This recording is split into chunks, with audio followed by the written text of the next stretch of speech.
Hai teman-teman, kembali lagi bersama kami kelompok 3 dari program studi pendidikan kimia kelas D tahun 2022.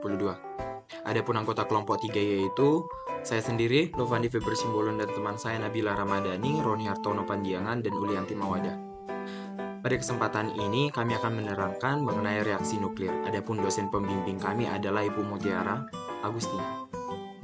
Yang pertama kita harus mengetahui dulu nih, apa sih itu reaksi nuklir? Reaksi nuklir merupakan proses perubahan inti atom melalui reaksi pertukaran dengan partikel-partikel dasar penyusun inti atom. Reaksi nuklir buatan pertama kali dilakukan oleh Rutherford pada tahun 1919, yaitu dengan menembakkan inti nitrogen dengan partikel alfa yang berasal dari peluruhan 214Po. Sebelumnya, mungkin teman-teman masih mengingat kejadian ataupun peristiwa yang terjadi pada kota Nagasaki, Hiroshima mengenai bom atom nuklir yang ditembakkan. Hal ini mungkin memicu bagaimana sih dampak dari reaksi nuklir itu. Mengapa orang hanya memandang mengenai reaksi nuklir itu sebagai suatu kata yang negatif. Tetapi untuk itu kami akan membahas lebih lanjut. Pertama-tama kita harus mengerti dulu nih mengenai reaktor nuklir, yang dimana reaktor nuklir adalah suatu alat untuk mengendalikan reaksi fisi berantai dan sekaligus menjaga kesinambungan reaksi itu. Reaktor nuklir ditetapkan sebagai alat yang menggunakan materi nuklir sebagai bahan bakarnya. Materi fisi yang digunakan sebagai bahan bakarnya misalnya uranium, plutonium, dan lain-lainnya. Untuk uranium digunakan uranium alam ataupun uranium yang diperkaya. Secara lebih singkat, reaktor nuklir adalah tempat berlangsungnya reaksi nuklir yang terkendali. Untuk mengendalikan operasi dan menghentikannya, digunakan bahan penyerap neutron yang disebut batang kendali. Jadi, reaktor nuklir itu adalah tempat ataupun suatu perangkat yang dimana reaksi nuklir berantai dibuat, diatur, dan dijaga kesinambungannya pada laju yang tetap. Reaktor nuklir adalah suatu alat untuk mengendalikan reaksi fisi berantai dan sekaligus menjaga kesinambungan reaksi itu. Reaktor nuklir ditetapkan sebagai alat yang menggunakan materi nuklir sebagai bahan bakarnya. Materi fisi yang digunakan sebagai bahan bakarnya seperti yang saya ucapkan tadi, yaitu uranium, plutonium, dan lain-lainnya. Untuk materi berikutnya akan disampaikan oleh teman saya, Nabila Ramadhani. Baik, kita akan melanjutkan tentang manfaat reaktor nuklir. Reaktor nuklir memiliki manfaat bagi kehidupan, yaitu sumber energi alternatif, menghasilkan varietas tanaman unggul, menjaga kualitas dan kuantitas pangan, mendeteksi kerusakan dan malfungsi dalam industri. Contoh dalam bidang kesehatan yaitu sebagai aplikasi teknologi nuklir dalam mengembangkan sejumlah peralatan medis dan produk kesehatan untuk menangani berbagai penyakit, yaitu kamera gamma, renograf, dan thyroid uptake, radiofarmaka, L131, hipuran, biomaterial untuk keperluan klinis. Manfaat energi nuklir bagi manusia dalam bidang medis yakni sebagai diagnose dan juga terapi radiasi. Hal ini tentunya sangat berguna bagi mereka para penderita kanker. Pada bidang ini sering disebut juga sebagai kedokteran nuklir yang membantu menyembuhkan berbagai penyakit. Dalam bidang pertanian, manfaat teknologi nuklir disebut sebagai radiasi makanan, merupakan proses pemaparan bahan makanan dengan menggunakan ionisasi radiasi yang bertujuan untuk menghancurkan bakteri, virus, maupun juga serangga yang terdapat pada makanan. Dalam bidang industri, manfaat teknologi nuklir seperti radio eksplorasi serta gas, pengukur kelembapan dan kepadatan, serta sebagai perancang konstruksi jalan, dan reaktor nuklir sebagai pembangkit listrik. Saat ini, reaktor nuklir paling banyak digunakan untuk membangkit listrik. Selanjutnya, kita akan membahas tentang kelemahan reaktor nuklir. Kelemahan penggunaan reaktor energi nuklir sebagai sumber energi antara lain terdapat resiko penyalahgunaan oleh orang-orang yang tidak bertanggung jawab, misalnya teroris, adanya resiko atau bahaya dari limbah radioaktif, potensi kebocoran dan kecelakaan dalam mengoperasi reaktor. Baik, selanjutnya dampak buruk radiasi nuklir. Kasus penyakit radiasi nuklir mulai booming sejak terjadinya ledakan bom atom Hiroshima dan Nagasaki di Jepang. Yang lebih dahsyatnya adalah ketika pembangkit listrik tenaga nuklir Chernobyl di Ukraina meledak dan meluluhlantahkan kota tersebut. Adapun dampak buruk dari radiasi nuklir adalah yang pertama, hancurnya sel-sel tubuh.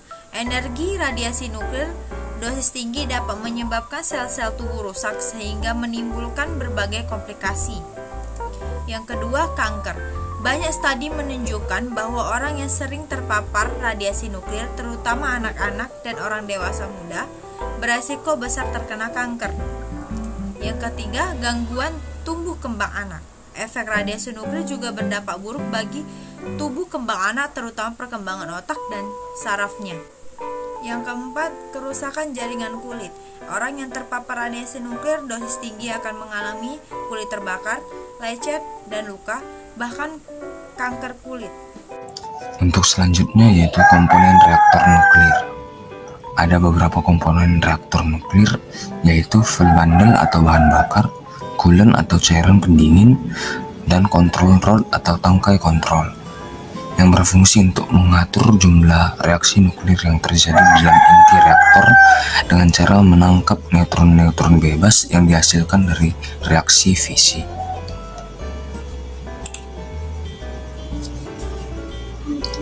Berikut merupakan cara kerja reaktor nuklir.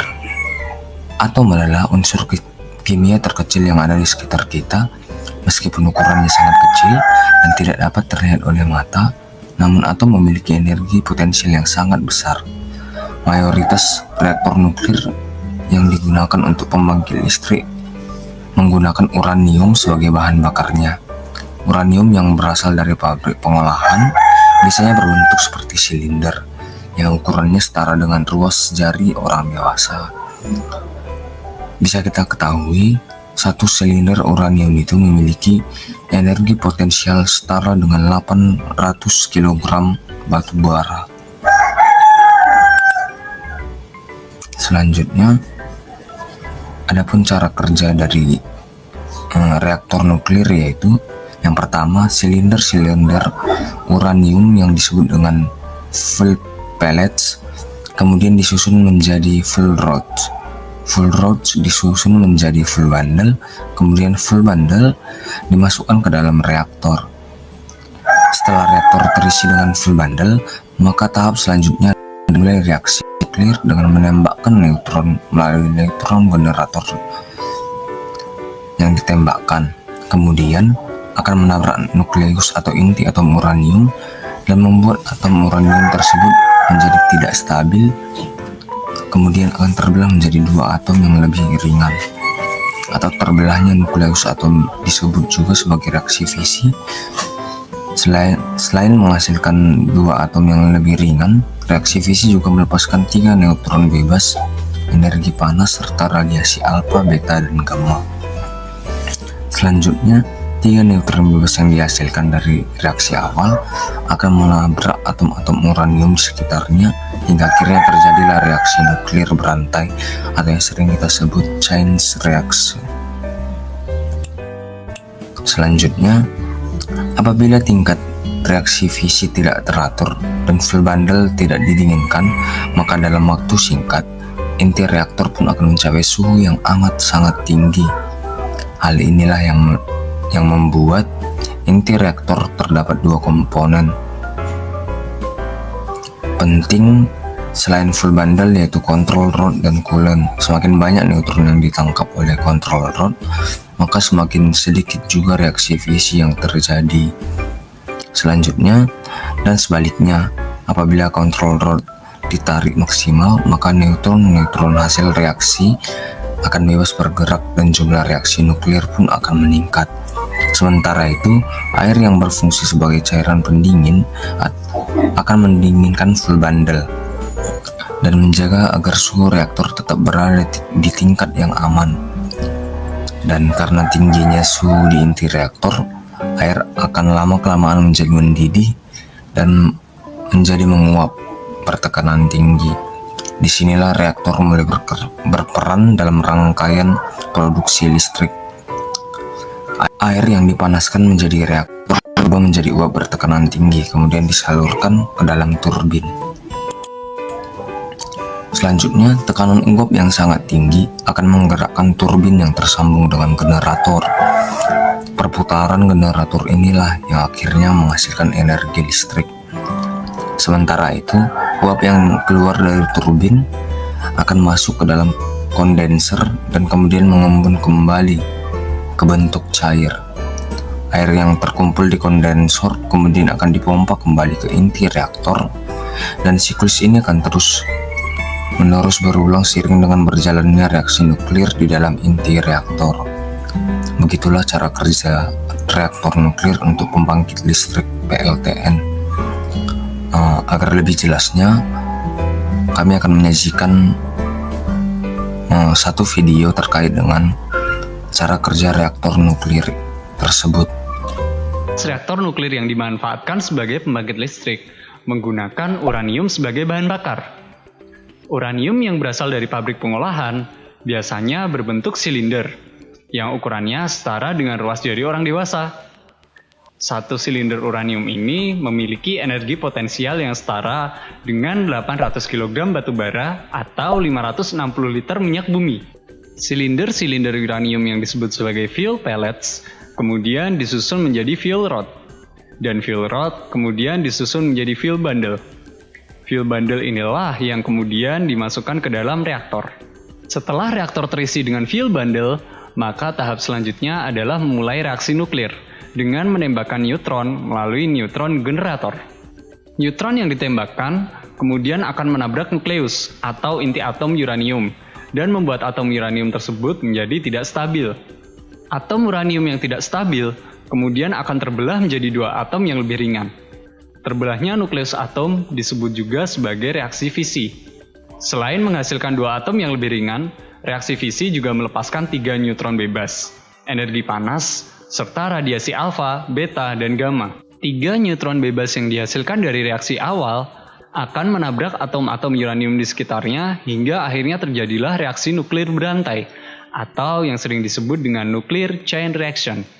Apabila tingkat reaksi fisi tidak diatur dan fuel bundle tidak didinginkan, maka dalam waktu singkat, inti reaktor pun akan mencapai suhu yang amat sangat tinggi.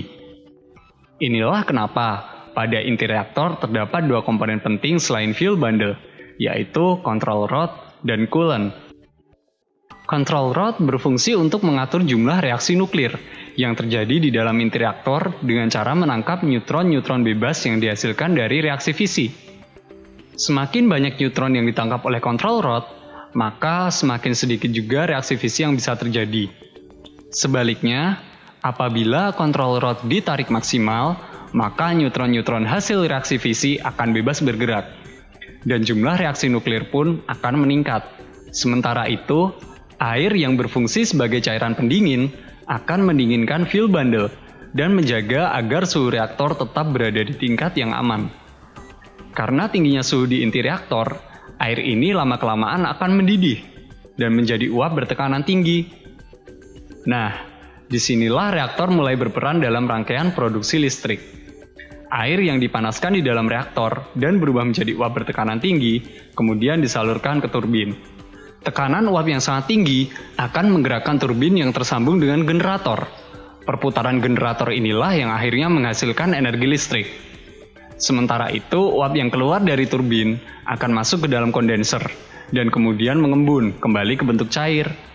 Air yang terkumpul di kondenser kemudian akan dipompa kembali ke inti reaktor. Dan siklus ini akan terus berjalan seiring dengan berjalannya reaksi nuklir di dalam inti reaktor.